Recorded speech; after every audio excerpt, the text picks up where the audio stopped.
Bună și bine v-am găsit la un nou episod pe canal. Astăzi o să ne jucăm din nou acel joculeț Flip Clip. Dacă vă interesează poza, o vedeți acolo, ultima, Flip Clip. Am și cu Ultimate Custom Night, să-mi spuneți dacă vreți să fac o serie. Asta este intro-ul, o să pun puțin pauză. Deci bun, am făcut și mapa. Vedeți, eu cu amprenta mea fac toate chestiile astea. Vedeți, m-am măzgălit pe aici. Vedeți că eu am măzgălit acum. Dacă vreți să faceți chestia asta mai mare, vedeți asta care stă roșu, pun puțin pauză. Deci, bun, am revenit la episod. Bun, am revenit. Dacă vreți și voi să faceți cum am făcut eu atunci bătălia aia cu Stickman, adică când am făcut bătălia asta cu Stickman. Da, îți dă și reclame. Dacă mai apar, scuze pentru reclame, pentru că tot se pun reclame. Știu că sunt foarte enervante reclamele, dar... Hai. Cum am făcut, mai știți, data trecută? Nu, asta era. Altceva. Asta. Este. Mai știți, mai arătate o bătălie asta. Cred că mai țineți minte. A fost episodul trecut. Și vedeți, știți, se bat, și papa. Acum vom încerca și cealaltă care v-am arătat-o cu final. Uitați-o, asta a durat vreo câteva secunde să fac. Bam și bam. Final. Mâncare. O să pun pauză la episod până... Deci, bun, am revenit la episod. Acum sarea în mâncare. Se ridică sarea aia, vedeți și voi. S-a ridicat până sus, se înclină și toarnă sare. Dar acum vă voi învăța pe voi să faceți ceva de genul. Și asta va fi perfect pentru voi. Dacă nu știați ce este aia Flip Clip. Vedeți și voi, acolo găletușa aia pe care am apăsat. Eu mi-am ales aici culoarea așa albastru. Sau pot să schimb culoarea din negru. Poți să schimbi aici din ce culoare vrei și... Da. Bun. Să vedem aici, dacă vrei să dai mai în spate, trebuie să apeși peste tot pe butonașul ăla. Și ce încă ceva. Dacă dai cu degetul, se măzgălește. Și încercăm să mai facem ceva. Acum am un cap, cum făceam celelalte Stickman Battle. Deci, vedeți, aici mai apăsam încă o dată și mai fac. Ia așa, acum dau doar din deget pe tabletă. Și dacă vedeți acolo că am apăsat plus. Dar acum tot ne arată pe ăștia în spate. Vom face una la fel ca cealaltă. Dar numai că de data asta va fi direct pe episod făcută. Bam. Asta era mereu mai mare. Mai mare, dar mai slab. Hai, și acum Stickman corpul. Bam. Mână. Cap. Ăsta. Stickman. Mână în cap. Lovit în cap. Vedeți și voi, a dat cu pumni în cap. Ce să mai... Nu mai are cum să trăiască. I-a dat cu pumnul în cap poc.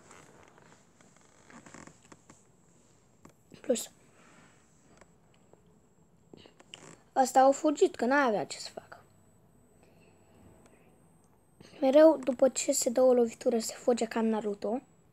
Mâinile în spate. Bam.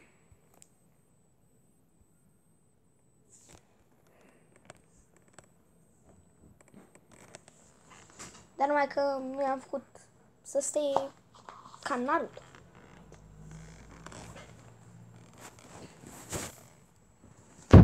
După asta se întoarce. Deja știți, nu? Și din mâini face o bilă de magie. Ăsta încearcă să se apere. ca în celălalt episod. Mai țineți, nu? A fost față ca în celălalt episod. Pentru asta o să vă iei 3 imagini. Dar puteți să faceți ce vreți voi, nu doar astea. Puteți să faceți și cu Piggy. Dar și dacă mai vreți să editați, nu să faceți doar animații, vă recomand aplicația PixArt. Deci, bun. Bila aia este făcută. Picioarele, mâinile, ca să țină bila. Deja făcută, bom. Ăsta își ține mâinile. Bam, bum, bam, bam. Din nou își ține mâinile. Și vedeți, așa e și până acum. După bila, deja știți că se ciocnește de el. Și el cade pe jos. Bam, bam.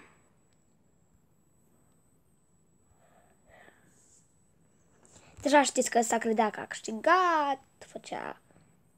Făcea el cu mâinile în sus. Am câștigat, hei, așa e la el, în cap. Dar, de fapt, este fals. N-a câștigat. Deja știți că ăsta mergea în fața, că deja v-am spus.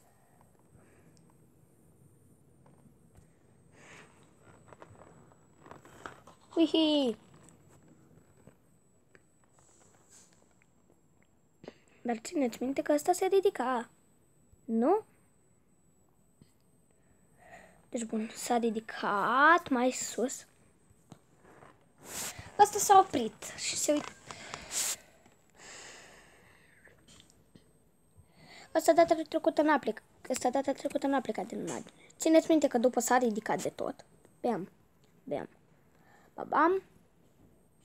Făcea și el un mingi de aia de magie. Ăsta, bucuros că a pierdut. Așa. Corpul de Stickman este mai detaliat. Dar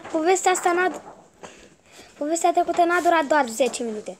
Deci, vedeți, acum v-am spus și eu, își dă și el seama că vine mingea spre el.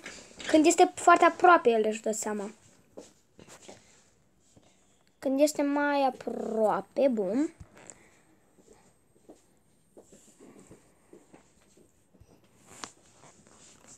Nu. Știu că îi se face capul din ce în cel mai mare. Dar...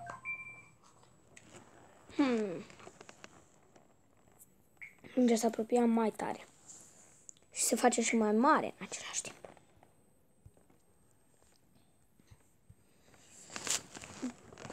Să vedem. Acum e ăsta cădea pe jos. Normal. Bam. Bam. Și acum...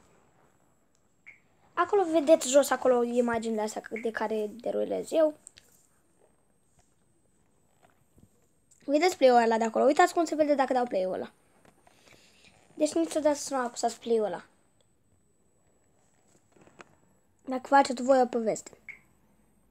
Vedeți? Așa eu dau. Încet îi dă. Fug amândoi ca Naruto. Pam, pam, vine mingea. O căzut pe jos. După i-a dat el cu mingea. Și aici ăsta a căzut pe jos. Ăsta nu se bucura. Ăsta încă se uita. Era pregătit de bătaie din nou. Și după, țineți minte că s-a ridicat, pun puțin pauză pe isod. Am revenit. Țineți minte că el se ridica.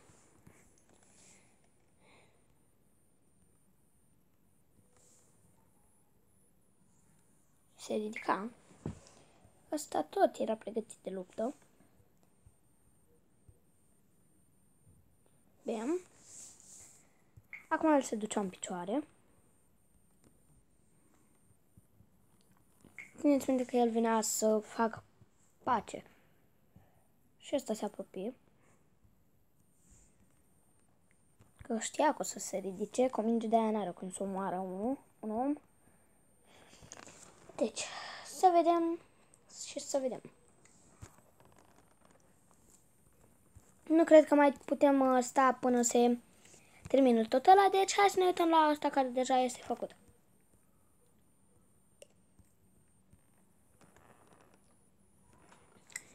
pun pauză, normal. Bun, am revenit la episod, dar nu uitați să apăsați butonul de like și de subscribe. Așa când el țările de cap venea să facă pace, vedeți, după au început din nou bătaia asta se făcea mare. Bun.